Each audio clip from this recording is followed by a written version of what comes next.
नमस्कार दोस्तों, कैसे हैं आप सभी। अभी कुछ ही दिन पहले एमडी क्लासेस ने एक इतिहास रचा था कि आपको एक दिन के लिए सभी कोर्सेज का फ्री एक्सेस दे दिया था।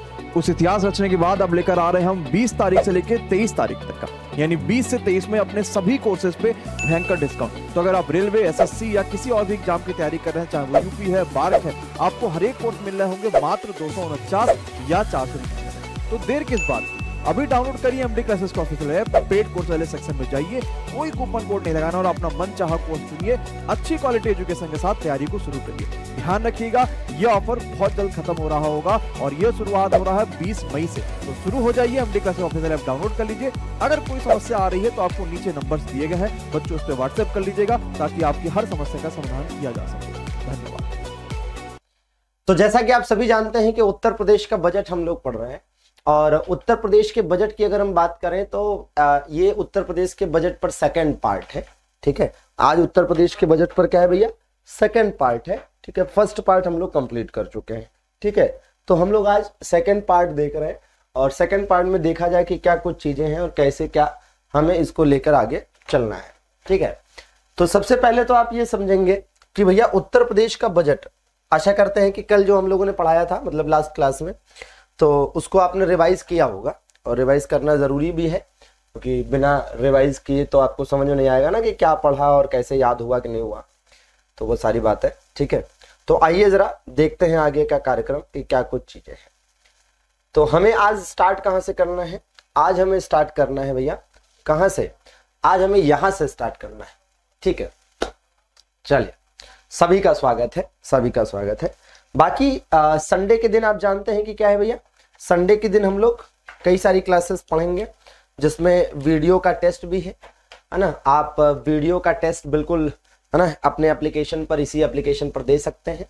उसका सलूशन शाम को 6 बजे से 9 बजे के दरमियान 3 घंटे देखने को मिलेगा। और यूपी की एक स्पेशल क्लास भी लेकर आ रहे हैं संडे की रात 9 बजे, तो उसके लिए भी तैयार रहिएगा। अभी आप देख सकते हैं कि उत्तर प्रदेश बजट 2023-24 से रिलेटेड कुछ हाइलाइट्स हैं, जैसे छात्र छात्राओं को टैबलेट व स्मार्टफोन के लिए 3600 करोड़ रुपए का बजट आवंटित किया गया है। प्रदेश में 50 इनक्यूबरेटर तथा 7200 स्टार्टअप कार्यरत है। ठीक है, इसमें ये पॉइंट जरूर याद रखिएगा कि उत्तर प्रदेश में कितने स्टार्टअप कार्यरत हैं वर्तमान में, तो उत्तर प्रदेश में वर्तमान में 7200 स्टार्टअप। ठीक है, स्टार्टअप मतलब जो नई कंपनियां स्थापित की जाती हैं उनको एक तरह से स्टार्टअप कहते हैं, नया बिजनेस। 1096 करोड़ से अधिक रिकॉर्ड गन्ना मूल्य भुगतान किया गया है। प्रदेश में अब तक 1.53 करोड़ से अधिक निर्माण श्रमिकों का पंजीकरण हुआ है। यूपी के लिए बजट में जो बड़ी योजनाएं घोषित की गई हैं उन पर भी बात कर लेते हैं। ठीक है, तो जिसमें से सबसे प्रमुख क्या है, बेटियों की शादी के 600 करोड़ रुपए प्रस्तावित किए गए हैं। ठीक है, बेटियों की शादी के लिए कितना भैया, बेटियों की शादी के लिए 600 करोड़ रुपए प्रस्तावित किए गए हैं। ठीक है भैया, हाँ ठीक, 600 करोड़ रुपए प्रस्तावित किए गए हैं। तो ये भी आपको याद करने की आवश्यकता है, एग्जाम में बिल्कुल यहां से क्वेश्चन देखने को आपको मिल सकते हैं। ठीक है, मुख्यमंत्री कन्या सुमंगला योजना मोस्ट इंपॉर्टेंट। मुख्यमंत्री कन्या सुमंगला योजना क्या है अभी बताते हैं। बेटियों की शादी के लिए 600 करोड़ रुपए का प्रस्ताव है। मुख्यमंत्री कन्या सुमंगला योजना के लिए 1050 करोड़ प्रस्तावित है, तो काफी है। ओडीओपी, ओडीओपी क्या है, ओडीओपी का मतलब हो गया वन डिस्ट्रिक्ट वन प्रोडक्ट। ठीक है, देखिए एक चीज एकदम, अगर आप इसमें थोड़ा सा एक एक करके है ना एक्सप्लेनेशन भी साथ में देखते चलें, जैसे बेटियों की शादी के 600 करोड़ रुपए प्रस्तावित। आपको याद होगा कि सामूहिक विवाह सरकार के द्वारा, ठीक है, वित्तीय सहायता अपनी तरफ से उपलब्ध कराकर सामूहिक विवाह कराया जा रहा है। और इस सामूहिक विवाह में जाहिर सी बात है कि कई लोगों का अपना, ठीक है भैया, शादी विवाह हो जाता है, खर्चे बर्चे, शादी विवाह में बहुत खर्चे होते हैं ना। ठीक है भैया, बेटों की शादी के लिए कुछ नहीं, कहाँ है भैया, बेटियों की शादी किससे होगी। ये जो बेटियों की शादी के लिए 600 करोड़ प्रस्तावित है, ये बेटियों की शादी किसी के बेटे से ही होगी कि किसी और से होगी है।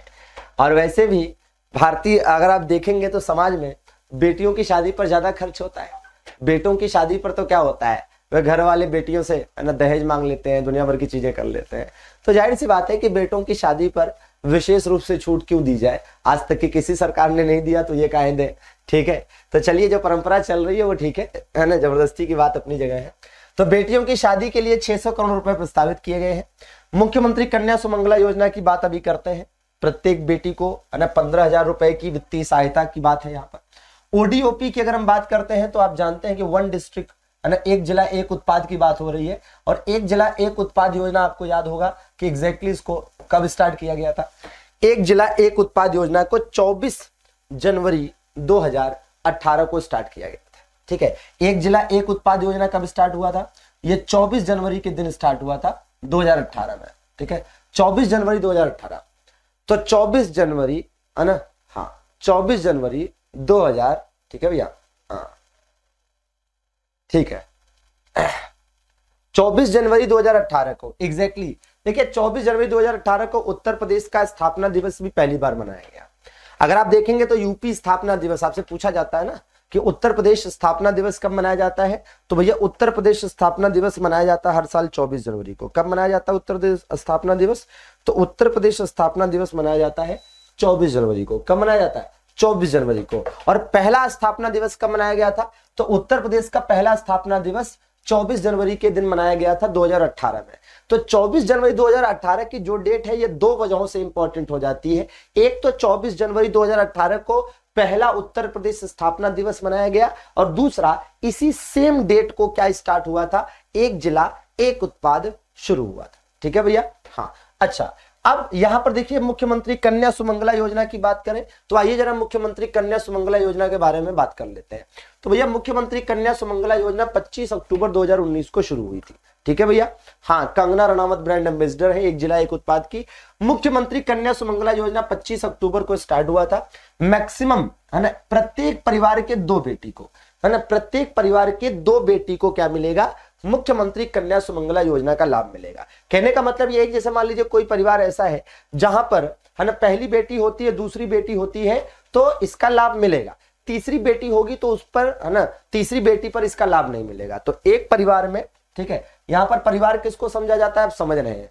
परिवार का मतलब ये नहीं चाचा चाची सबको मिला के, परिवार का मतलब वही होता है हस्बैंड वाइफ, ठीक है, और अपने बच्चे, बस। ठीक है, तो वही चीज है कि प्रत्येक परिवार में अधिकतम 2 बेटी को इसका लाभ मिलेगा। बेटी के जन्म से लेकर, जब बेटी का जन्म होगा तब पहली किस्त मिलेगी, है ना, और स्नातक तक कुल मिलाकर 6 किस्तों में 15,000 रुपए दिए जाएंगे। ठीक है, और वैसे लोगों को मिलेंगे जिनकी आय अधिकतम 3 लाख रुपए है। यहां पर देखिएगा कि जो मुख्यमंत्री कन्या सुमंगला योजना है ये मोस्ट इंपॉर्टेंट है। मुख्यमंत्री कन्या सुमंगला योजना में आप देखेंगे तो जैसे जब बच्ची का जन्म होगा, बालिका का जन्म होगा, तो जन्म पर 2,000 रुपए मिलेगा, है ना, जन्म पर 2,000 रुपए मिलेगा।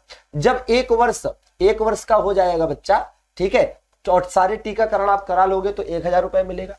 क्लास 1 में जब प्रवेश करेगी लड़की तो 2,000 रुपए मिलेगा। क्लास 6 में जब प्रवेश करेगी तो 2,000 रुपए फिर मिलेगा। क्लास 9 में जब प्रवेश करेगी तो 3,000 रुपए मिलेगा। और है ना फिर जब 10th या 12th पास करने के बाद, 10th या 12th पास करने के बाद 2 वर्षीय या इससे अधिक के किसी डिप्लोमा कोर्स में प्रवेश लेती है अगर लड़की तो 5,000 रुपए मिलेगा। तो कुल मिलाकर आप देख सकते हैं कि बच्चे के जन्म से लेकर कहां तक भैया? स्नातक तक, कुल मिलाकर 6 अलग अलग चरणों में। कितने चरणों में? 6 अलग अलग चरणों में, है ना, कुल मिलाकर 15,000 रुपए दिए जाएंगे। कितने? 15,000 रुपए दिए जाएंगे। ठीक है, अब इसमें क्या होता है कि इसमें भी कुछ लोगों को लालच आता है कि 15,000 रुपए कम है, 25,000 मिलना चाहिए, 50,000 मिलना चाहिए। क्यों मिलना चाहिए भाई? सरकार क्यों पैसा दे? सरकार क्यों पैसा दे भाई? आप अपने खुद सक्षम नहीं है, खुद कमाकर खुद खा नहीं सकते, और खुद कमाकर अपने बच्चों को नहीं पाल सकते, अपने बच्चों को पढ़ा लिखा नहीं सकते। सरकार क्यों जिम्मेदारी ले? सरकार क्यों जिम्मेदारी ले? सरकार की जिम्मेदारी इतनी है कि अच्छे से शासन प्रशासन चलाए, ठीक है, वैकेंसी सही समय से निकाले, सही से व्यवस्था दे और चीजों को सुचारू रूप से चलाए। सरकार कभी भी, सरकार के द्वारा जो इस तरह की योजनाएं चलाई जाती है, जैसे अगर मेरा अपना पर्सनल आप परसेप्शन देखेंगे, मेरी अपनी पर्सनल सोच देखेंगे, तो मेरा मानना है कि सरकार के तरफ से ये लोक लुभावने जो दुनिया भर के कार्यक्रम चलाए जाते हैं कि 5,000 दे दो, 10,000 दे दो, 15,000 दे दो, 20,000 दे दो, 50,000 दे दो, ये सब फालतू की चीजें, ये सब ना करो भैया, है ना। सरकार ये सब ना करे तो ठीक है, किसी को कोई फ्री का पैसा ना दो, ठीक है, आपको जो करना है वो करो, ठीक है। हाँ, ये सब देने से अच्छा है नौकरी निकालो टाइम से, वैकेंसी टाइम से निकालो, टाइम से पेपर कराओ, सही से फेयर पेपर कराओ, है ना, सही से पेपर कराओ, नकल वकल ना हो, और जिसको नौकरी वोकरी मिल जाए अपना करे, और नौकरी सरकारी मिलती तो ठीक है, नहीं तो प्राइवेट वाली व्यवस्था भी ठीक ठाक रखो, वहां कर लेंगे, ठीक है। हाँ, इसमें भी जैसे क्या होता है ना, कुछ लोग लालच होता है, कुछ लोगों को लगता है बस सब सरकारी दे दे, सारी सरकारी योजनाओं का लाभ उनको मिल जाए, फर्जी है भाई। इस धरती पे है तो अपने कमा खाकर अपने से बनाने का प्रयास करना चाहिए, ना कि सरकार से मिलने वाली सारी सहायता ले लो और उसी पे मौज काटो, है ना। हाँ। तो योजनाओं के लिए पात्रता क्या है, बताया गया कि उत्तर प्रदेश का स्थायी, देखिए यहाँ पर पात्रता बताई गई, उत्तर प्रदेश का स्थायी निवासी हो, ठीक है। परिवार की वार्षिक आय अधिकतम 3 लाख रुपए हो, इससे ज्यादा ना हो, ठीक है। अधिकतम 2 ही बच्चियों को योजना का लाभ मिलेगा, और परिवार में अधिकतम 2 ही बच्चे हो, ठीक है। तो मतलब अधिकतम 2 ही बच्चों का लाभ मिलेगा, ठीक है भैया। हाँ, ठीक है। तो ये सारी चीजें हैं, अप्लाई कैसे कर सकते हैं वो नीचे लिखा है, बट ये है कि ठीक है, अप्लाई करने वाला नहीं पढ़ना है आपको, ठीक है। तो मुख्यमंत्री सुमंगला योजना के बारे में ये बातें याद रखनी है कि कब स्टार्ट हुआ, कितना, मतलब किसको इसका लाभ मिल सकता है, कितने रुपए मिलेगा, कितने चरण में मिलेगा, है ना, और कब कब कितना मिलेगा, ठीक है। तो वो बकायदा बताया गया है कि भैया जब जन्म होगा तो जन्म पर मिलेगा 2000, 1 साल का पूरा होने पर 1000, क्लास 1 में प्रवेश पर 2000, क्लास 6 में प्रवेश पर 2000, क्लास 9 में प्रवेश पर 3000, और उसके बाद आगे फिर 5000 रुपए मिलेगा। तो यह हो गया मुख्यमंत्री कन्या सुमंगला योजना। आगे क्या है, कान्हा गौशाला के निर्माण के लिए, कान्हा गौशाला के निर्माण के लिए 100 करोड़, मतलब 100 करोड़ का प्रावधान किया गया है कान्हा गौशाला। अब ये तो कितना गौशाला में क्या हो रहा है भगवान जाने, ठीक है। तो कान्हा गौशाला के निर्माण के लिए, ठीक है। तो ये भी आपको याद रखना, मुझे लगता है कि गायों की स्थिति, ठीक है, गायों की स्थिति मुझे लग रहा है कि पहले बेहतर थी, ठीक है।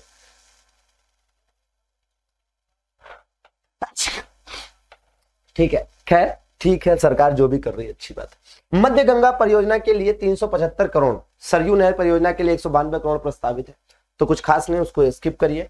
आवारा पशुओं से छुटकारे के लिए 750 करोड़ रुपए, आवारा पशुओं को आवारा बनने क्यों दिया, आवारा पशुओं से छुटकारे के लिए 750 करोड़ रुपए है का प्रावधान किया गया है। चलो ठीक है, अच्छी बात है। आइए अब जरा यूनिटी मॉल देख लीजिए, यूनिटी मॉल भी बनेगा।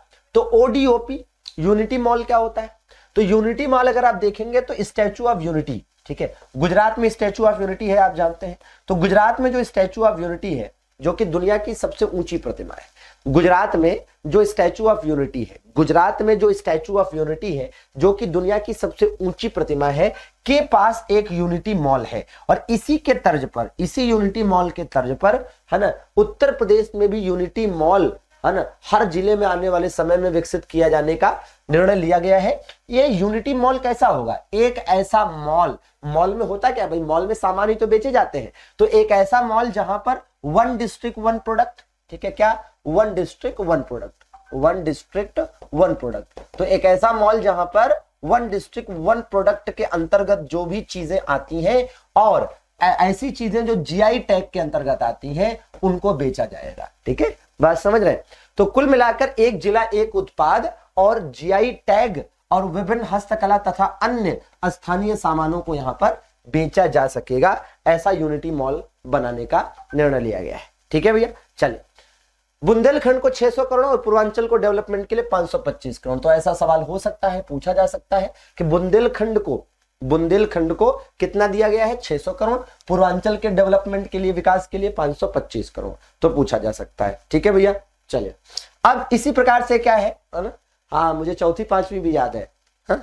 चलो, गोरखपुर नगर स्थित अगर आप देखेंगे तो गोरखपुर में क्या, गोड दड्या नाला एवं रामगढ़ ताल के जीर्णोद्धार के लिए भी 650 करोड़ है, ठीक है, कुछ खास नहीं, बट यह है कि ऐसा सवाल पूछा जा सकता है चूंकि रामगढ़ ताल चर्चा में आ गया ना भाई, रामगढ़ ताल के लिए धन आवंटित होते ही रामगढ़ ताल चर्चा में आ गया, तो रामगढ़ ताल इंपॉर्टेंट हो गया। अब इसको स्टार लगा लो और याद रखो, ठीक है, रामगढ़ ताल। नई एमएसएमई पॉलिसी 2022 का बजट 15% बढ़ गया है, पहले फेज में 4 करोड़ दिए थे, ठीक है। तो नई एमएसएमई के लिए तो कुछ खास नहीं, उसको छोड़ दीजिए, ठीक है। नदी में सुधार एवं कटाव निरोधक परियोजनाओं के लिए 1619 करोड़ प्रस्तावित किए गए हैं, ठीक है भैया। जल जीवन मिशन, ठीक है भैया, क्या है, हाँ, अगर आप देखेंगे तो जल जीवन मिशन में 25,350 करोड़ प्रस्तावित है, ठीक है। कब चलती थी भाई सुधा जी, कब चलती थी, चले 2.26 करोड़ घरों में नल से पानी पहुंचेगा, ठीक है। तो जल जीवन मिशन के लिए भी तो आपसे पूछा जा सकता है कि जल जीवन मिशन के लिए कितना प्रस्तावित है, तो आपको बताना है 25,350 करोड़ रुपए प्रस्तावित है, ठीक है। ग्लोबल इन्वेस्टर समिट, आप जानते हैं कि ग्लोबल इन्वेस्टर समिट कहां पर हुआ, तो ग्लोबल इन्वेस्टमेंट समिट भैया ये global Uttar Pradesh global investor summit Lucknow में हुआ और इस इन्वेस्टर समिट के दरमियान 33.50 लाख करोड़ के 19,000 से अधिक मेमोरेंडम ऑफ अंडरस्टैंडिंग पर साइन हुए, ठीक है। यहां पर देख लीजिए जल जीवन मिशन की जो बात कर रहे थे, तो जल जीवन मिशन 15 अगस्त 2019 को शुरू किया गया था, जिसका लक्ष्य क्या है, जिसका लक्ष्य है 2024 तक हर घर, ठीक है, हर घर नल से जल। तो एकदम सीधा याद रखना है कि 2024 तक, यह सवाल सीधा सीधा बहुत ज्यादा इंपॉर्टेंट है कि हर घर नल से जल का टारगेट क्या है। तो भारत सरकार का, यह भारत सरकार का टारगेट है, भारत सरकार का टारगेट है कि 2024 तक हर घर नल से जल उपलब्ध कराया जाए। वैसे भी हर घर नल से जल वाला पहला राज्य कौन सा है, हर घर नल से जल वाला पहला राज्य कौन सा है, हर घर नल से जल वाला पहला यूनियन टेरिटरी कौन सा है। तो यह आपको समझ के थोड़ा सा चलना है कि हर घर नल से जल वाला पहला राज्य, हर घर नल से जल वाला पहला राज्य, ठीक है, कौन सा है भैया, तो ये आपका गोवा जो है हर घर नल से जल वाला पहला राज्य है। और दूसरा राज्य कौन सा है, दूसरा राज्य है तेलंगाना। दूसरा कौन सा है, तो दूसरा राज्य है तेलंगाना। तो बिल्कुल याद रखना है कि हर घर नल से जल वाला पहला राज्य कौन सा है भाई, पहला राज्य है गोवा और दूसरा राज्य कौन सा है, तेलंगाना, ठीक है भैया। चलिए अब देखो भैया, चलिए एकदम देखिएगा, प्रथम यूनियन टेरिटरीज की बात करते हैं। किसकी बात करते हैं, प्रथम यूनियन टेरिटरी। अरे पढ़ लो, दूसरे कमेंट पे फोकस करना ज्यादा जरूरी है, इधर पढ़ाई करो। प्रथम राज्य, अरे जब कमेंट करते हो तो उसमें टाइम वेस्ट नहीं होता है, कमेंट करते हो तो उसमें टाइम वेस्ट नहीं होता है, टाइम नहीं जाता है, दिमाग भटकता नहीं है, दूसरी तरफ फोकस करो, पेपर निकालना है। पेपर निकालने वाले ये सब नहीं करते, ठीक है। सुधा जी हेल्पलाइन नंबर पे कॉल करके बात कर लीजिए, मुझे नहीं पता, मैं अपना सब्जेक्ट जानता हूं, बाकी सब्जेक्ट मुझे नहीं पता, ठीक है। चलिए प्रथम राज्य की बात करें, है ना, हाँ प्रथम राज्य की बात करें तो गोवा है, दूसरा राज्य कौन सा है, तेलंगाना है। प्रथम यूनियन टेरिटरी कौन सा है, तो प्रथम यूनियन टेरिटरी जो है वो आपका कौन सा है भाई, तो अंडमान निकोबार, है ना, कौन सा है, अंडमान निकोबार है, ठीक है। तो बिल्कुल आपको याद करके चलना है कि हर घर नल से जल वाले प्रथम राज्य में गोवा का नाम आपको इंपॉर्टेंट होगा, ठीक है भैया। हाँ तो एकदम बिल्कुल याद रखना है, एकदम एग्जाम के लिए इंपॉर्टेंट है। और इसी जल जीवन मिशन के बारे में यहां कह रहे थे कि भैया जल जीवन मिशन के लिए प्रदेश सरकार ने बजट में 25,350 करोड़ का आवंटन किया है, ठीक है।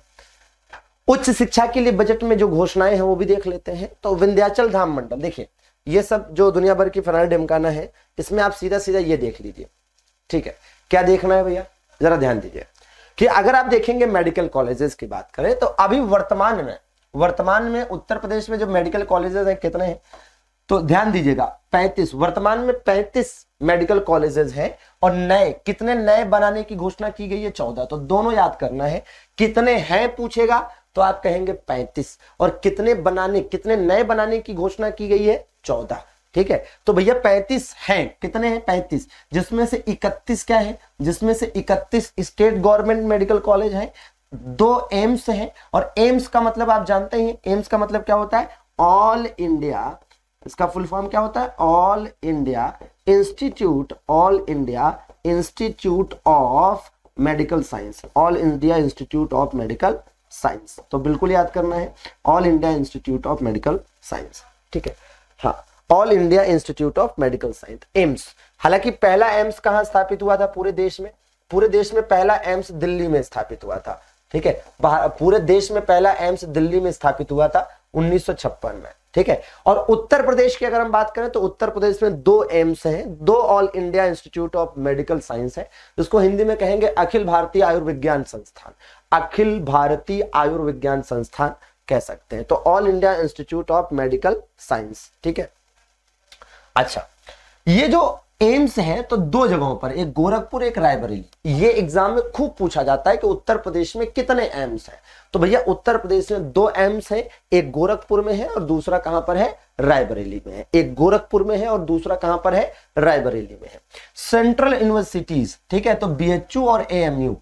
ऐसे तो सेंट्रल यूनिवर्सिटीज उत्तर प्रदेश में 6, ऐसे तो उत्तर प्रदेश में जो सेंट्रल यूनिवर्सिटी या केंद्रीय विश्वविद्यालय है वो 6 हैं, लेकिन 6 में से केवल 2 बीएचयू और एएमयू केवल 2 बीएचयू और एएमयू ही ऐसे हैं जहां पर मेडिकल कॉलेज की भी व्यवस्था है।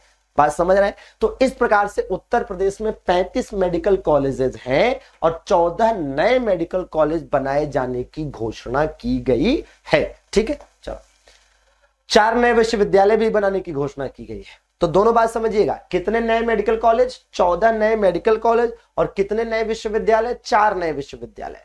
तो प्रदेश सरकार ने इस बार जो 4 नए विश्वविद्यालय बनाने की घोषणा की है वो कौन कौन से हैं? तो उसमें से एक है मां विंध्यवासिनी राज्य विश्वविद्यालय मिर्जापुर में, एक है मां पटेश्वरी देवी राज्य विश्वविद्यालय देवी पाटन में, राज्य विश्वविद्यालय, एक कोई राज्य विश्वविद्यालय बनेगा, इसका नाम अभी तय नहीं है, मुरादाबाद मंडल में। ठीक है, और एक महात्मा बुद्ध कृषि एवं प्रौद्योगिकी विश्वविद्यालय बनेगा कुशीनगर में। तो प्रदेश सरकार ने कुल मिलाकर 14 नए मेडिकल कॉलेजेस और 4 नए विश्वविद्यालय के बनाने की घोषणा की है। ठीक है, कहां पर? मिर्जापुर, देवी पाटन, मुरादाबाद मंडल और कुशीनगर में। ठीक है, अब इसमें आप देखिए बाकी सब तो जानते हैं, मिर्जापुर तो खैर मिर्जापुर ही है।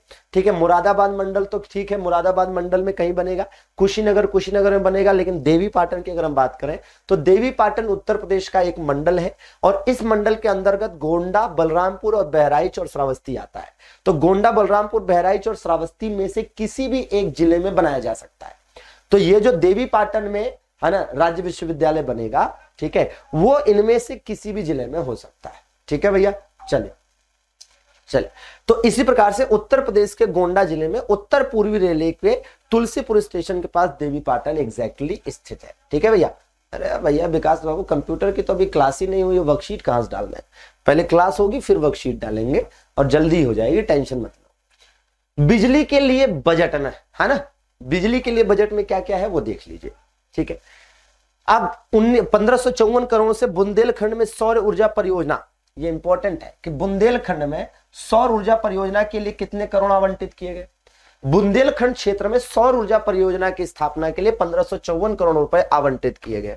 6500 करोड़ से विद्युत वितरण को बेहतर बनाने के लिए रिवैम्प डिस्ट्रीब्यूशन सेक्टर स्कीम शुरू की गई है। तो कुछ खास नहीं, यूपी में इतने मेगावाट बिजली का टारगेट है जो कि 2016-17 से इतने मेगावाट कम है, तो कुछ खास नहीं। ठीक है भैया, चले अब इसमें एक चीज समझनी है, बिजली के संदर्भ में भी एक आगे आएगा मामला, मैं वो बताऊंगा, वो ज्यादा इंपॉर्टेंट होगा।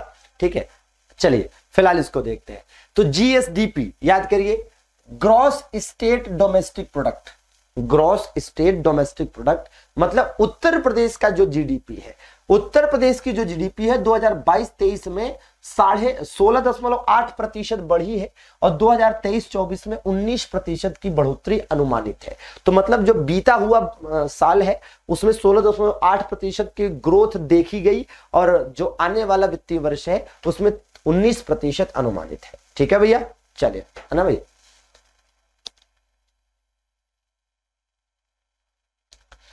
जब सब्र नहीं रखते हो ना तब मुझे गुस्सा आती है। ठीक है भैया विकास बाबू, जब सब्र नहीं रखोगे ना तो हमको आती गुस्सा, क्योंकि अभी हम बजट पढ़ा रहे हैं और तुम पहले कूद पड़े कि वर्कशीट डलवा दिया करो। मतलब कब डलवा दिया करें? जब पढ़ाया जाएगा उसके बाद ही तो शीट दी जाएगी, पहले दे दिया जाएगा? क्लास रोक के पहले शीट ही दे दे। चलो ध्यान से देखो, अब कौन कौन सी चीजों में उत्तर प्रदेश नंबर 1 है ये भी देख लो, जो बजट में बताया गया है। ठीक है, तो बजट में बताया गया है कि उत्तर प्रदेश किसमें किसमें नंबर 1 है, जरा वो भी देख लो। ठीक है, तो किसमें किसमें नंबर 1 है भाई? तो यहां दुग्ध उत्पादन में नंबर 1 है। ठीक है, दूध उत्पादन में नंबर 1 है, दूध उत्पादन में नंबर 1 है, गन्ना उत्पादन में नंबर 1 है, एथेनॉल आपूर्ति में नंबर 1 है, कोविड वैक्सीनेशन में नंबर 1 है, चीनी उत्पादन में नंबर 1 है। हालांकि हाल ही में एक केंद्र सरकार की जो रिपोर्ट आई है, ठीक है, केंद्र सरकार की जो रिपोर्ट आई है उसमें दुग्ध उत्पादन में राजस्थान को पहले नंबर पर बताया गया है, लेकिन हम यूपी वाले हैं तो हम यूपी के ही बजट के हिसाब से चलना पड़ेगा। ठीक है भैया, तो ये चीज है। स्टार्टअप रैंकिंग में आपको स्टार्टअप रैंकिंग जो पूरे देश की आई है, स्टार्टअप रैंकिंग में इंस्पायरिंग लीडर के तौर पर उत्तर प्रदेश को रखा गया है। कौशल विकास नीति लागू करने वाला पहला राज्य उत्तर प्रदेश है। कौशल विकास का मतलब समझ रहे हैं? कौशल विकास का मतलब होता है स्किल डेवलपमेंट। ठीक है, स्किल डेवलपमेंट मतलब लोगों को प्रशिक्षित करना ताकि वो अच्छे से अच्छा स्टार्टअप कर सके, नौकरी कर सके। ठीक है, राजकोषीय घाटा कितना हुआ है पिछले वित्त, राजकोषीय घाटा तो पिछले वित्तीय वर्ष का ही है। ठीक है भैया, तो राजकोषीय घाटा जो है वो 84,833 करोड़, राजकोषीय घाटा 84,833 करोड़ का है, जो कि पूरे है ना उत्तर प्रदेश की जीडीपी का 3.48% है। राजकोषीय घाटा का मतलब समझ रहे हैं?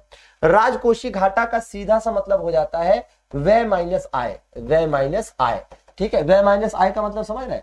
अरे बड़ी सीधी सी बात है कि मान लीजिए आया 25 रुपए, मतलब खर्चा हुआ 25 रुपए, आया 20 रुपए, तो नुकसान हुआ ना -5 का। कितने का नुकसान हुआ? 5 का नुकसान हुआ। तो वही चीज है, ठीक है। तो राजकोषीय घाटा जो है ना, उसका मतलब सीधा सा है कि जो व्यय है वो आय से ज्यादा है, ठीक है। तो जीएसडीपी का 3.48% है। मनरेगा में मानव दिवस सृजन के आधार पर उत्तर प्रदेश देश में पहले स्थान पर है। देखो मनरेगा की बात करें तो आप जानते हो कि मनरेगा जो है पहले क्या हुआ करता था, नरेगा एक्ट। तो पहले तो नरेगा एक्ट के नाम से 2005 में पास हुआ, ठीक है। पहले तो नरेगा एक्ट के नाम से 2005 में ये क्या हुआ, पास हुआ। फिर क्या हुआ, 2006 में लागू हुआ। फिर क्या हुआ भैया, 2006 में लागू हुआ। तो बात को समझिए कि पहले क्या हुआ कि नरेगा एक्ट के नाम से 2005 में पास हुआ, नरेगा एक्ट के नाम से 2005 में पास हुआ, फिर 2006 में लागू हुआ, ठीक है। फिर क्या हुआ, 2009 में नाम बदलकर क्या कर दिया गया, 2009 में नाम बदलकर नाम क्या कर दिया गया, मनरेगा कर दिया गया, मनरेगा कर दिया गया। और आप जानते हैं कि मनरेगा के अंतर्गत 100 दिन के काम की गारंटी मिलती है। मनरेगा के अंतर्गत 100 दिन के काम की गारंटी मिलती है। तो एक तो 100 दिन की काम की गारंटी मिलती है और दूसरी चीज यह है कि 5 किलोमीटर के अंदर, 5 किलोमीटर के अंदर, ठीक है। तो 100 दिन के काम की गारंटी मिलती है और 5 किलोमीटर के दायरे में काम दिया जाता है। अगर 5 किलोमीटर के दायरे के बाहर दिया जा रहा है, अगर 5 किलोमीटर के दायरे के बाहर काम दिया जा रहा है, तो उसके आगे 5 किलोमीटर के आगे जितना भी जाने वाने के लिए खर्चा होगा वो सरकार के द्वारा ही दिया जाएगा, ठीक है। और दूसरी बात क्या है, दूसरी बात ये समझना है कि भाई ये जो मनरेगा है इसमें जो पेमेंट है ना, जो वेतन है, उसमें अभी हाल ही में बढ़ोतरी की गई है। तो पहले 213 रुपए था, अभी 230 रुपए कर दिया गया है। हाल ही में 70 रुपए का क्या हो गया है, बढ़ोतरी हो गई है। तो हाल ही में 70 रुपए बढ़ा दिया गया है, ठीक है। और ये 1 अप्रैल से लागू हो गया, 1 अप्रैल 2023। इसी महीने की पहली तारीख को, 1 अप्रैल को, इसी महीने की पहली तारीख को 1 अप्रैल को, ठीक है, क्या किया गया है, मनरेगा का जो वेतन है, जो पेमेंट है, उसमें 17 रुपए की बढ़ोतरी की गई है, जो कि 213 रुपए पहले थी, अब कितनी हो गई, 230 रुपए पर डे हो गई है, ठीक है भैया। तो मानव दिवस सृजन, मानव दिवस सृजन के आधार पर यूपी देश में पहले स्थान पर है। बीएचयू में वैदिक विज्ञान केंद्र की स्थापना की जाएगी। बीएचयू तो आप जानते हैं कि बनारस में है, 1916 में, ठीक है भैया। हाँ, 1916 में क्या मिला था भैया, 1916 में बीएचयू की स्थापना हुई थी, आप जानते हैं, मदन मोहन मालवीय के द्वारा। किसके द्वारा, मदन मोहन मालवीय के द्वारा, ठीक है। तो बिल्कुल याद रखना है। तो बीएचयू में वैदिक विज्ञान केंद्र की स्थापना की घोषणा की गई है। नैमिषारण्य तो आप जानते हैं कि सीतापुर में स्थित है। यहां पर एक वेद विज्ञान अध्ययन केंद्र की स्थापना की जाएगी। मोस्ट इंपॉर्टेंट कि वेद विज्ञान केंद्र की स्थापना कहां की जाएगी, वेद विज्ञान केंद्र की स्थापना नैमिषारण्य सीतापुर में की जाएगी, ठीक है। बौद्ध परिपथ के विकास के लिए कितना दिया गया है, 40 करोड़ दिया गया है, ठीक है। कृषि निवेशों पर किसानों को देय अनुदान डीबीटी के माध्यम से भुगतान करने वाला देश में पहला राज्य उत्तर प्रदेश है। इसका मतलब समझिए, डीबीटी का मतलब समझ रहे हैं, डीबीटी का मतलब होता है direct benefit transfer, direct benefit transfer, direct benefit transfer, ठीक है, डायरेक्ट बेनिफिट ट्रांसफर, ठीक है, डायरेक्ट बेनिफिट ट्रांसफर। तो direct benefit transfer, direct benefit transfer क्या है, डायरेक्ट बेनिफिट ट्रांसफर। तो अगर हम डायरेक्ट बेनिफिट ट्रांसफर की बात करें, ठीक है, तो ये क्या है, एक तरह से सीधा, है ना, सीधा ट्रांसफर है। जैसे सरकार की तरफ से आप ऐसे समझिए कि अगर कह रहा है कि कृषि निवेशों पर, अगर कह रहा है कृषि निवेशों पर, एग्रीकल्चरल इन्वेस्टमेंट्स पर किसानों को देय अनुदान, देय अनुदान मतलब यह है कि एग्रीकल्चर के फील्ड में जो भी इन्वेस्ट किया जाता है, जो भी निवेश किया जाता है, उस पर सरकार की तरफ से किसानों को जो भी पैसा दिया जाता है वो डायरेक्ट उनके अकाउंट में जाता है, डायरेक्ट उनके अकाउंट में जाता है। क्या होता है, डायरेक्ट उनके अकाउंट में जाता है। और इस मामले में यूपी भारत में पहले स्थान पर है।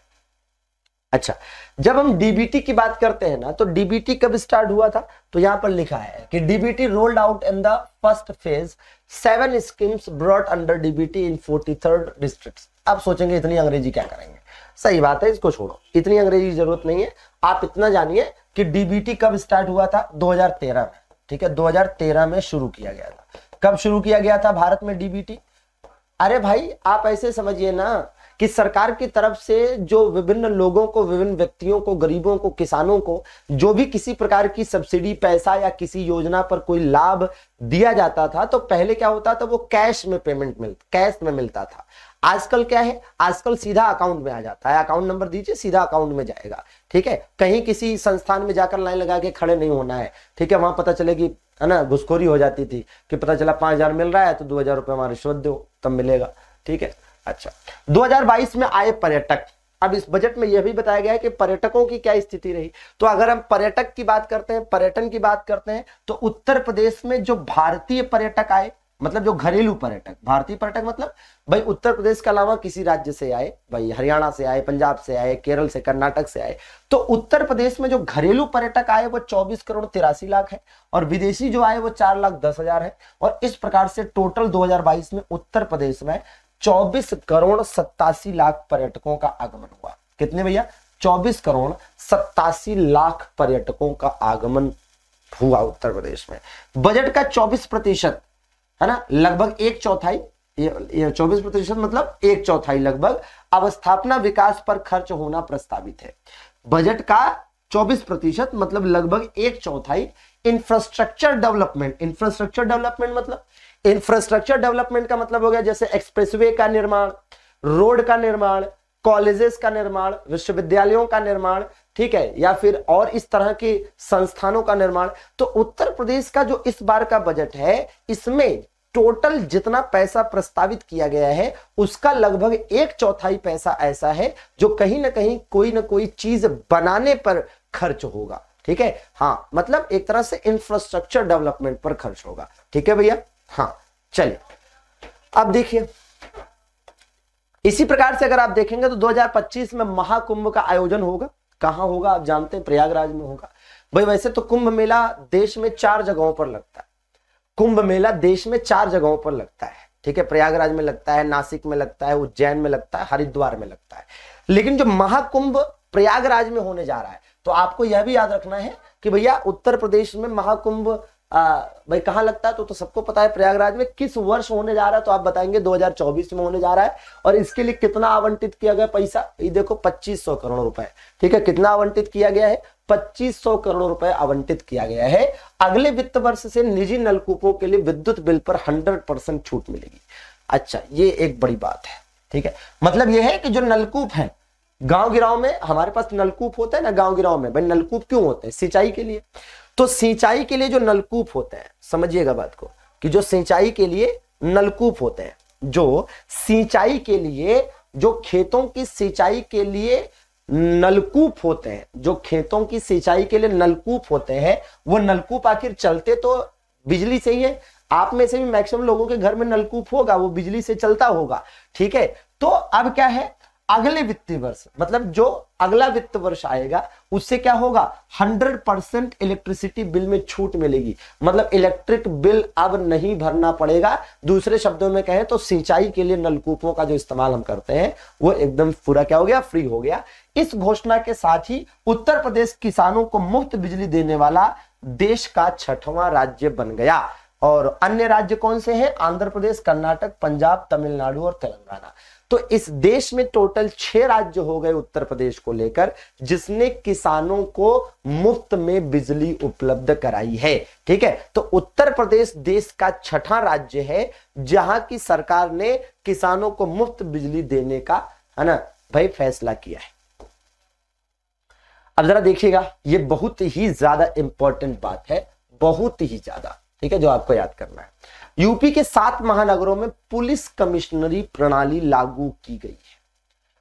पुलिस कमिश्नरी प्रणाली क्या होती है? तो थोड़ा सा जानिए कि पुलिस कमिश्नरी प्रणाली का मतलब है, पुलिस कमिश्नरी प्रणाली का मतलब है कि जैसे हर जिले में एक डीएम होता है, आप जानते हैं, हर जिले में एक डीएम होता है, डिस्ट्रिक्ट मजिस्ट्रेट होता है, जिला अधिकारी होता है। आप जानते हैं।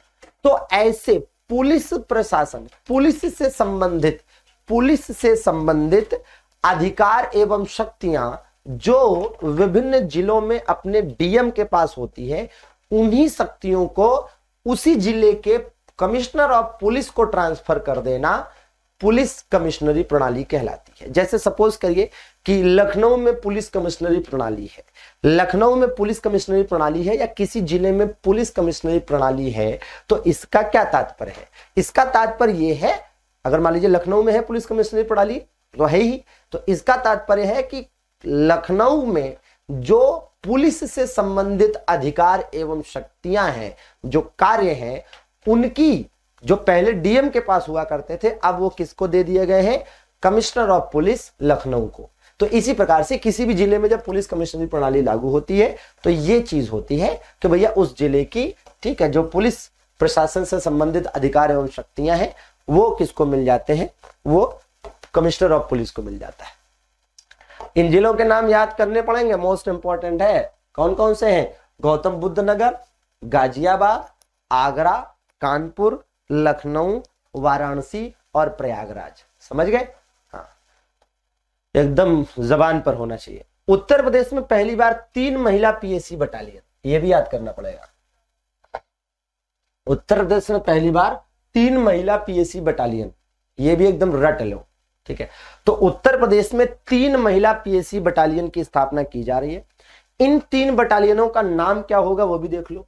तो इन तीनों बटालियनों का जो नाम रखा गया, रानी अवंतीबाई लोधी बटालियन, दूसरा उदय देवी, ठीक है, उदय देवी बटालियन, और तीसरा झलकारी बाई बटालियन, ठीक है। तो रानी अवंतीबाई बटालियन, उदय देवी बटालियन और झलकारी बाई बटालियन, और ये कहां पर स्थापित होगा? क्रमशः बदायूं, लखनऊ और गोरखपुर में, ठीक है। तो उत्तर प्रदेश में पहली बार महिला बटालियन स्थापित करने जा रहे हैं, और ये एक नहीं 3 महिला पीएसी बटालियन है ना स्थापित होने जा रही है।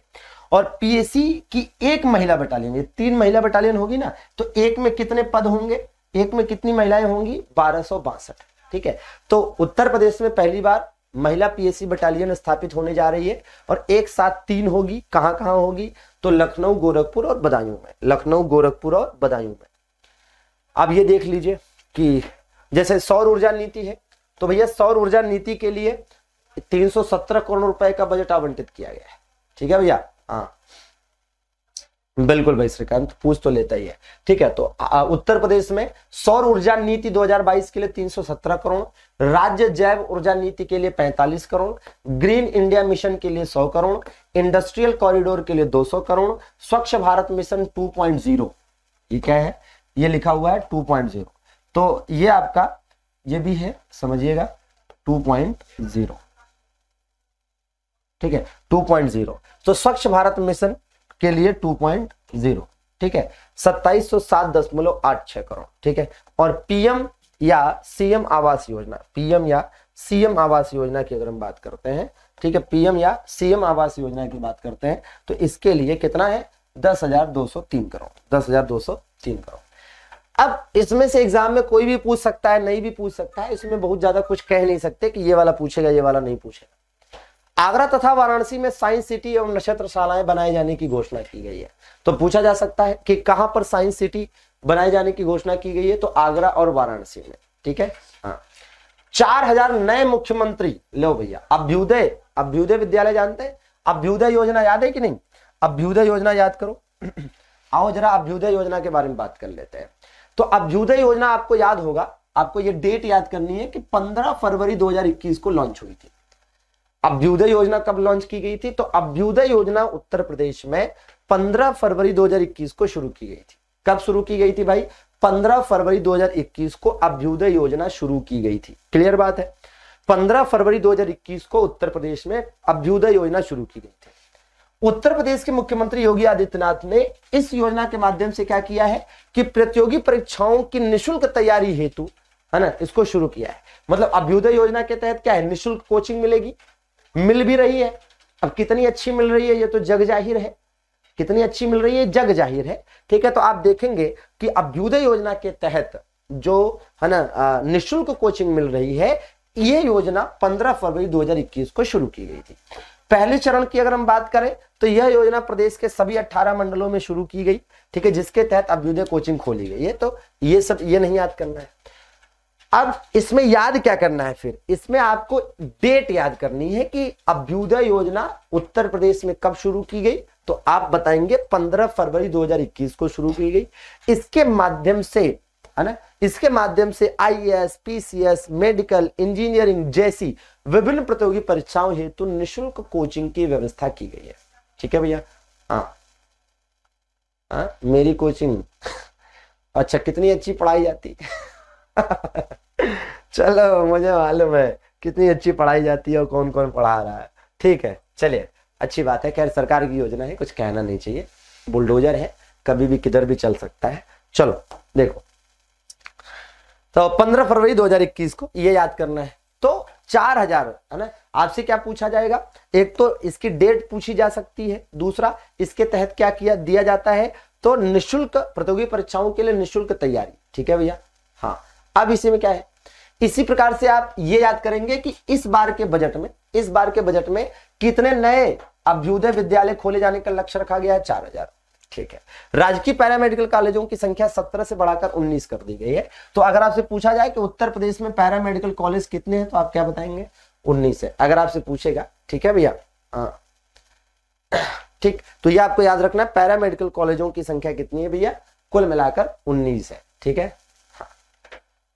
अब प्रोजेक्ट अलंकरण योजना के लिए, अच्छा पीछे यही से हुए हैं, अच्छा, टॉप 100 में ज्यादातर तो दृष्टि के, ध्येय के, रेस के बच्चे हैं, तो फिर अभ्युदय से कहां से आ गए, ये भी तो है। अब देखो, चलिए, तो आगे देखा जाए प्रोजेक्ट अलंकरण योजना के लिए। हाँ, एक आध कुछ जगहों पर अच्छी चल रही है, ऐसा नहीं है कि सभी गड़बड़ है ना, कुछ जगहों पर नहीं सही है, बाकी जगहों पर तो ठीक है। प्रोजेक्ट अलंकरण योजना के लिए 5000 करोड़ जो प्रदेश में राजकीय माध्यमिक विद्यालय में विभिन्न अवस्थापना सुविधाओं के विकास के लिए। ये क्या है, अरे कहने का मतलब ये है कि ये जो माध्यमिक विद्यालय नहीं है, अच्छा ये अच्छी योजना है, ये बिल्कुल अच्छी योजना है। अगर आप देखेंगे तो विभिन्न जिलों में जो माध्यमिक विद्यालय नहीं होते हैं, आपने देखा होगा कि माध्यमिक विद्यालय बड़े खस्ता हाल में पहले रहा करते थे, बट आजकल आप देखेंगे तो माध्यमिक विद्यालयों को खूब बढ़िया, बेहतरीन, शानदार बना दिया गया है। ठीक है, और आगे बनाया भी जा रहा है। तो इसका नाम क्या दिया गया है, प्रोजेक्ट अलंकरण योजना। इसके लिए भी 5000 करोड़ है। लखनऊ में यूपी इको टूरिज्म बोर्ड की स्थापना की जाएगी। ठीक है। अभ्युदय कोचिंग में पढ़ाई की शुरुआत कब हुई थी भैया, अभ्युदय कोचिंग में पढ़ाई की शुरुआत बसंत पंचमी के दिन 16 फरवरी 2021 से हुई थी। मतलब अभ्युदय कोचिंग, अभ्युदय को लॉन्च किया गया था 15 फरवरी 2021 को, और अभ्युदय के अंतर्गत, ठीक है भैया, अभ्युदय के अंतर्गत अगर आप देखेंगे तो पहली जो क्लास स्टार्ट हुई थी वो 16 फरवरी 2021 को स्टार्ट हुई थी। मतलब ये है कि आप समझिए, याद कैसे करोगे भाई, 14 फरवरी को होता है ना प्रेम दिवस, तो 14 फरवरी को प्रेम दिवस, सरकार को पता था कि पहले जो है प्रेम दिवस इन लोगों को अपना मना लेने दो, ठीक है, फिर अगले दिन से शुरू करेंगे पढ़ाई। ठीक है, तो 14 फरवरी को प्रेम दिवस और अगले दिन से पढ़ाई, ठीक है, की योजना हुई लॉन्च 15 फरवरी को, और फिर अगले दिन से पढ़ाई शुरू ताबड़तोड़। ठीक है। हाँ, चलिए, तो विभिन्न प्रतियोगी परीक्षाओं के लिए उत्तर प्रदेश प्रशासन ये उपलब्ध करा रहा है भैया। अभ्युदय योजना के तहत कोचिंग पाने वाले छात्रों का चयन लिखित परीक्षा एवं इंटरव्यू के आधार पर होता है, ऐसा नहीं कि सभी को मिल जाता है। ठीक है। बजट आवंटन में कुछ और चीजें देख लेते हैं। ठीक है भैया। हाँ, अच्छा भैया, अब स्वामी विवेकानंद युवा अधिकारिता योजना, ठीक है, तो स्वामी विवेकानंद युवा अधिकारिता योजना के तहत, है ना, स्वामी विवेकानंद युवा अधिकारिता योजना के तहत छात्रों को टैबलेट और स्मार्टफोन हेतु 3600 करोड़ रुपए का आवंटन किया गया है। 3600 करोड़ रुपए का बजट आवंटित किया गया है।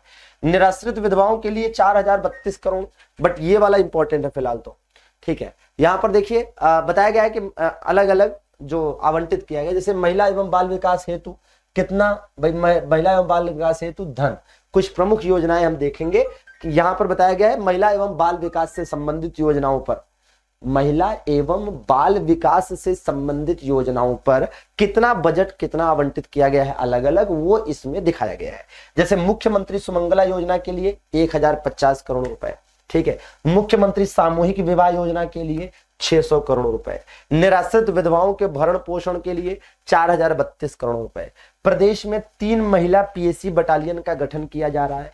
महिला सामर्थ्य योजना के लिए 63 करोड़ रुपए। तो अगर आप देखेंगे तो आप देखो 3 पर हमने स्टार लगाया है। क्या है कि महिला एवं बाल विकास के लिए, महिलाओं और बच्चों के बेहतरी और विकास के लिए, महिलाओं और बच्चों की बेहतरी, महिलाओं और बच्चों की बेहतरी और विकास के लिए, महिलाओं और बच्चों की बेहतरी और विकास के लिए, है ना, मुख्यमंत्री कन्या सुमंगला योजना पर 1050 करोड़, सामूहिक विवाह योजना के लिए 600 करोड़ और प्रदेश में 3 महिला बटालियन। ठीक है, युवाओं के लिए क्या है भैया इस बजट में? युवाओं के लिए क्या है? तो आइए देखते हैं कि इस बजट में युवाओं के लिए क्या है। तो युवाओं के लिए ये है स्वामी विवेकानंद युवा सशक्तिकरण योजना, और इसके तहत जो पात्र छात्र हैं उनको टैबलेट या स्मार्टफोन दिया जा रहा है। तो आपसे पूछा जा सकता है कि किस योजना के तहत पात्र युवाओं को, किस योजना के तहत पात्र छात्रों को टैबलेट या स्मार्टफोन दिए जाने का, है ना, कार्यक्रम चल रहा है। तो आप बताएंगे स्वामी विवेकानंद युवा सशक्तिकरण योजना। वैसे भी स्वामी विवेकानंद के जन्म दिवस को युवा दिवस के रूप में मनाते हैं ना, इसीलिए। तो इसके लिए 3600 करोड़ रुपए का बजट आवंटित किया गया है, तो इंपॉर्टेंट है। उत्तर प्रदेश सूचना प्रौद्योगिकी एवं स्टार्टअप नीति हेतु 60 करोड़ रुपए की व्यवस्था है। बाकी तो और कोई याद करने की आवश्यकता नहीं है, ये फिलहाल याद कर लीजिए। ठीक है, किसान पेंशन योजना के लिए 7248 करोड़ रुपए का बजट आवंटित है, तो याद करना चाहिए इसको। रासायनिक उर्वरकों की अग्रिम भंडारण हेतु 175 करोड़ रुपए की बजट आवंटित है। जिला सहकारी बैंकों के वित्तीय सुदृढ़ीकरण के लिए 100 करोड़ रुपए की बजट की व्यवस्था है। शक्तिपीठ मां शाकंभरी देवी मंदिर सहारनपुर के समेकित पर्यटन विकास हेतु, है ना, वर्तमान वित्तीय वर्ष में 50 करोड़ रुपए की व्यवस्था की गई है, मतलब उसका विकास किया जाएगा। बुंदेलखंड के समेकित विकास के हेतु 40 करोड़ रुपए का बजट आवंटित है। संस्कृत विद्यालयों की परिसंपत्तियों के सृजन हेतु, इसका मतलब समझ रहे हैं? हाँ, इसका मतलब समझिए। संस्कृत विद्यालय मतलब यह है कि प्रदेश में अब आने वाले समय में संस्कृत विद्यालय बनेंगे। ठीक है, अब परिसंपत्तियां क्या होती है? परिसंपत्तियों का मतलब हो गया, परिसंपत्तियों का मतलब हो गया जैसे भूमि हो गई। मतलब यह है कि एक तरह समझिए कि 100 करोड़ रुपए का बजट दिया गया है ताकि आने वाले समय में संस्कृत विद्यालय बनाने के लिए जमीन खरीदी जा सके। तो सीधा सीधा ये समझ लीजिए कि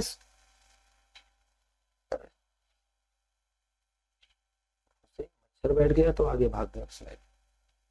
मच्छर में इतनी जान, देखो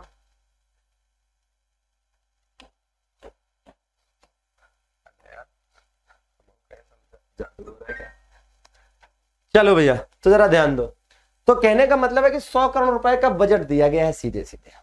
ठीक है, अब सीधे सीधे ये जानिए कि 100 करोड़ रुपए का, ठीक है, सीधे ये जानना है कि 100 करोड़ रुपए का बजट दिया गया है किसके लिए? संस्कृत विद्यालयों के विकास के लिए, संस्कृत विद्यालयों के, है ना, मतलब लिए जमीन खरीदने के लिए, संस्कृत विद्यालयों के लिए जमीन खरीदने के लिए। समग्र शिक्षा अभियान हेतु 20,255 करोड़ रुपए का, है ना, बजट आवंटित है। निःशुल्क एवं अनिवार्य बाल शिक्षा अधिकार अधिनियम 2009 के अंतर्गत, निःशुल्क एवं अनिवार्य बाल शिक्षा अधिकार अधिनियम 2009 के अंतर्गत अलाभित समूह एवं दुर्बल वर्ग के बच्चों के लिए भी कुछ व्यवस्थाएं हैं, तो खैर छोड़ दीजिए, उतना इंपॉर्टेंट नहीं है। समग्र शिक्षा अभियान के लिए आप देख सकते हैं कि भाई केंद्र सरकार द्वारा आरंभ किया गया था। समग्र शिक्षा अभियान कब आरंभ किया गया था? केंद्र सरकार के द्वारा। ठीक है, कब आरंभ किया गया था? 4 अगस्त 2021 को। समग्र शिक्षा अभियान क्यों बता रहे हैं? तो ये समग्र शिक्षा अभियान इसलिए बता रहे हैं क्योंकि इसके माध्यम से भी प्रदेश में शिक्षा को और बेहतर करने का प्रावधान है। तो यह अभियान 4 अगस्त 2021 को आरंभ किया गया था केंद्र सरकार के द्वारा। इस अभियान के अंतर्गत स्कूली शिक्षा के प्री स्कूल से लेकर 12वीं कक्षा के आयामों को शामिल किया गया है। नई शिक्षा नीति जो 2020 में आई है की सिफारिशों के अनुसार इस अभियान का आरंभ किया गया है। ठीक है, प्रधानमंत्री आत्मनिर्भर स्वस्थ भारत योजना के लिए 1655 करोड़ रुपए की व्यवस्था की गई है। राष्ट्रीय ग्रामीण स्वास्थ्य मिशन के तहत विभिन्न कार्यक्रमों के लिए 12,631 करोड़ की व्यवस्था है। आयुष्मान भारत याद रखिएगा, आयुष्मान भारत जो है ये 2018 में स्टार्ट किया था केंद्र सरकार ने। देखो ऐसा है, ऐसी योजनाएं जो आप यहां देख रहे हैं कि भैया केंद्र सरकार ने शुरू की, लेकिन उत्तर प्रदेश सरकार ने भी बजट में प्रावधान किया है, पैसा आवंटित किया है उसके लिए। तो इसका क्या फायदा है? ऐसा क्यों होता है? वो तो केंद्र की योजना है। तो भैया ऐसा है कि आप जानते हैं कि ज्यादातर योजनाओं में जो केंद्र की योजनाएं हैं उसमें केंद्र की योजनाओं में सामान्यतः यही होता है कि केंद्र कुछ पैसा देता है और राज्य कुछ पैसा देता है। कभी कभी 50-50% रहता है, कभी कभी 60-40 रहता है। जैसे मान लीजिए कि यही मान लीजिए योजना है आयुष्मान भारत योजना है, तो आयुष्मान भारत योजना केंद्र सरकार की है, उत्तर प्रदेश में चल रही है, ठीक है। तो इसमें यह है कि जिस भी व्यक्ति को आयुष्मान भारत योजना का लाभ मिल रहा है तो उसमें कुछ अंश, कुछ शेयर भारत सरकार का है और कुछ उत्तर प्रदेश सरकार का है, ठीक है। मतलब मान लीजिए 100 रुपए का फायदा मिल गया है तो उसमें 50 रुपए भारत सरकार ने दे दिया, 50 रुपए उत्तर प्रदेश सरकार ने दे दिया। इसीलिए आप देखेंगे कि आयुष्मान भारत योजना जैसे है तो भैया केंद्र सरकार ने भी इसमें बजट आवंटित किया होगा इसके लिए और उत्तर प्रदेश सरकार ने भी बजट आवंटित कर दिया। तो ये चीज है। तो यूपी में निवेश को आकर्षित करने के लिए कुल 25 नई नीतियां प्रख्यापित की गई हैं। यूपी इलेक्ट्रॉनिक्स विनिर्माण नीति के कार्यान्वयन के लिए भी आगे व्यवस्था की जा रही है। तो ये चीजें हैं, ठीक है। बाकी ये आपको पहले ही बताया था कि दुग्ध उत्पादन, गन्ना एवं चीनी उत्पादन तथा एथेनॉल की आपूर्ति में उत्तर प्रदेश का भारत में पहला स्थान है। अच्छा, अभी हमने आपको जो है ना, ये पूरा बजट खत्म हो गया। ये जो बजट हमने आपको बताया ना, ये जो बजट हमने आपको बताया, ये पूरा बजट जो कल पढ़ाया था, मतलब पिछली क्लास में जो बजट पढ़ाया था, ये तो कुल मिलाकर 2 पार्ट में आपका बजट कंप्लीट हुआ। पार्ट 1 और पार्ट 2 में आपका बजट कंप्लीट हुआ। अब बजट पर आधारित कुल मिलाकर यहां पर क्वेश्चन आप देखेंगे तो हमने कुछ क्वेश्चन भी उपलब्ध कराए हैं, ठीक है। 16 क्वेश्चन है।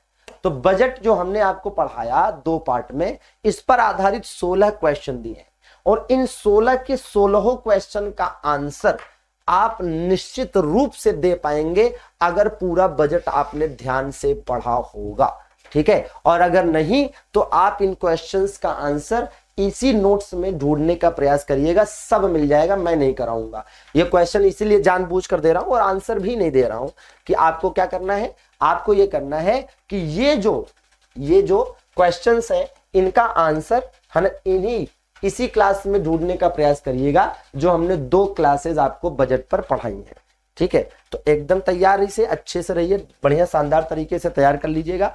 और मैं आपको बताऊं कि आप आने वाले समय में चाहे पीसीएस का पेपर देने जाइए, चाहे आरओ का पेपर देने जाइए, या है ना भाई वीडियो का पेपर देने जाइए या कोई अन्य पेपर देने जाइए, आपको बजट से संबंधित सवाल जरूर मिलेगा, भले 1 ही 2 मिले, ठीक है। चलिए तो नमस्कार दोस्तों, कैसे हैं आप सभी। अभी कुछ ही दिन पहले एमडी क्लास ने एक इतिहास रचा था कि आपको एक दिन के लिए सभी कोर्सेज का फ्री एक्सेस दे दिया था। उस इतिहास रचने के बाद अब लेकर आ रहे हैं हम 20 तारीख से लेकर 23 तारीख तक का, यानी 20 से 23 में अपने सभी कोर्सेज पे भयंकर डिस्काउंट। तो अगर आप रेलवे, एसएससी या किसी और भी एग्जाम की तैयारी कर रहे हैं, चाहे वो यूपी है, बार्क है, आपको हर एक कोर्स मिल रहे होंगे मात्र 249 या 499। तो देर किस बात की, अभी डाउनलोड करिए एमडी क्लासेस का ऑफिशियल ऐप, पेड कोर्स वाले सेक्शन में जाइए, कोई कूपन कोड नहीं लगाना और अपना मनचाहा कोर्स चुनिए, अच्छी क्वालिटी एजुकेशन के साथ तैयारी को शुरू करिए। ध्यान रखिएगा, ये ऑफर बहुत जल्द खत्म हो रहा होगा और ये शुरुआत हो रहा है 20 मई से। तो शुरू हो जाइए, MD classes official app download कर लीजिए। अगर कोई समस्या आ रही है तो आपको नीचे नंबर्स दिए गए हैं, बच्चों उस पर व्हाट्सएप कर लीजिएगा ताकि आपकी हर समस्या का समाधान किया जा सके। धन्यवाद।